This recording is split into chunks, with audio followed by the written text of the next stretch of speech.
Assalamualaikum warahmatullahi wabarakatuh. Perkenalkan, nama saya Diani Sofiana. Saya dari Universitas Pancasakti Kampus 3. Saya dari Prodi Ekonomi A, Angkatan 2019-2020. Saya ingin menjelaskan tentang belajar. Yang pertama, saya ingin menjelaskan tentang pengertian belajar.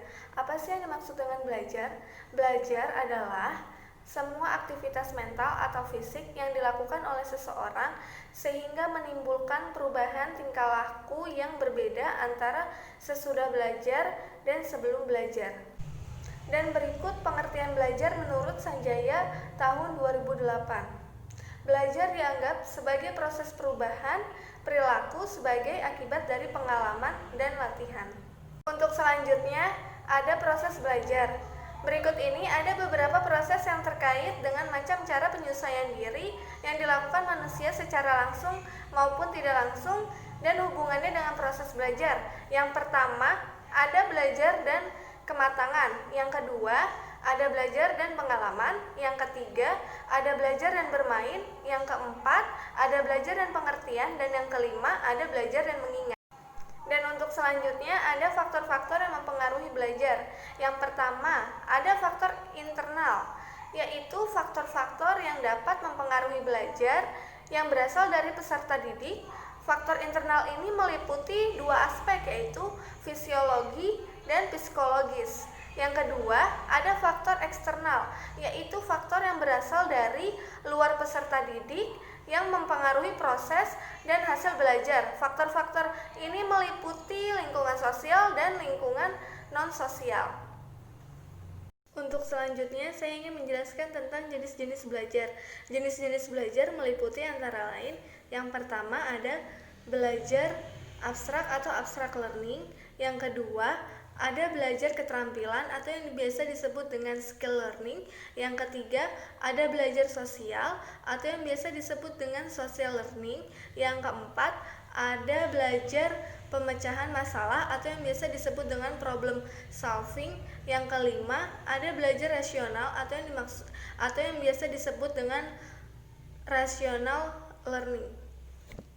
Apa sih yang dimaksud dengan abstract learning atau yang biasa disebut dengan belajar abstrak? Belajar abstrak pada dasarnya adalah belajar dengan menggunakan suatu cara-cara berpikir abstrak dengan tujuannya yaitu untuk memperoleh suatu pemahaman serta pemecahan yang tidak nyata. Dan contohnya adalah dengan belajar tauhid, astronomi, kosmografi, kimia, serta matematika. Yang kedua, saya ingin menjelaskan tentang pengertian dari belajar keterampilan atau skill learning.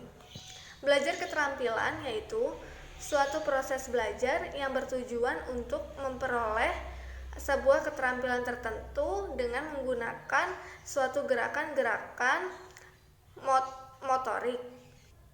Dalam jenis belajar ini, proses pelatihannya yang intensif dan teratur sangat diperlakukan. Termasuk dalam belajar jenis ini, yaitu misalkan belajar cabang-cabang, olahraga, melukis, memperbaiki benda-benda elektronik. Bentuk belajar keterampilan ini disebut juga dengan latihan atau training. Dan untuk selanjutnya ada belajar sosial atau social learning. Apa sih yang dimaksud dengan belajar sosial atau social learning? Belajar sosial adalah belajar yang bertujuan untuk memecahkan sebuah keterampilan dan pemahaman terhadap suatu masalah-masalah sosial, penyesuaian terhadap nilai-nilai sosial dan sebagainya. Contohnya, dalam belajar ini yaitu belajar memahami suatu masalah keluarga, masalah penyelesaian konflik, alternatif atau antar kelompok, dan suatu masalah-masalah yang bersifat sosial. Untuk yang keempat, ada belajar pemecahan masalah atau problem solving.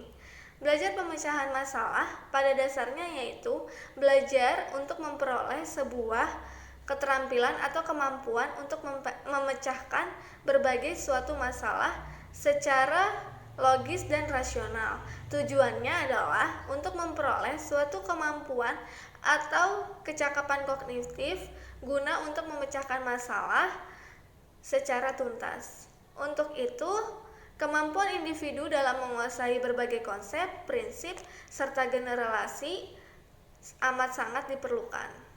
Dan untuk yang kelima ada belajar rasional. Apa sih yang dimaksud dengan rational learning atau belajar rasional? Belajar rasional itu belajar yang menggunakan suatu kemampuan berpikir secara logis atau sesuai dengan akal sehat. Tujuannya yaitu untuk memperoleh beragam kecakapan yang menggunakan prinsip-prinsip dan konsep-konsep. Jenis belajar ini berkaitan erat dengan belajar dalam pemecahan masalah. Dengan belajar rasional, individu diharapkan mempunyai suatu kemampuan rasional problem solving, yaitu kemampuan untuk memecahkan masalah dengan menggunakan sebuah pertimbangan dan strategi akal sehat, logis, dan sistematis.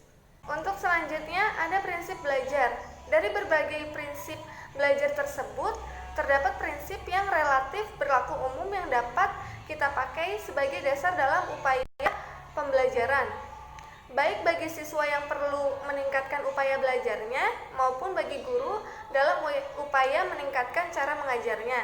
Adapun prinsip-prinsip belajar yang meliputi antara lain perhatian dan motivasi, keaktifan, pengulangan, tantangan, perbedaan individual, serta keterlibatan langsung. Dan ada pula menurut Sadirman tahun 2011 bab 26-28 yang menjelaskan tentang ada 3 tujuan belajar. Yang pertama ada untuk memperoleh pengetahuan, yang kedua untuk menanamkan konsep dan keterampilan, yang ketiga ada membentuk sikap.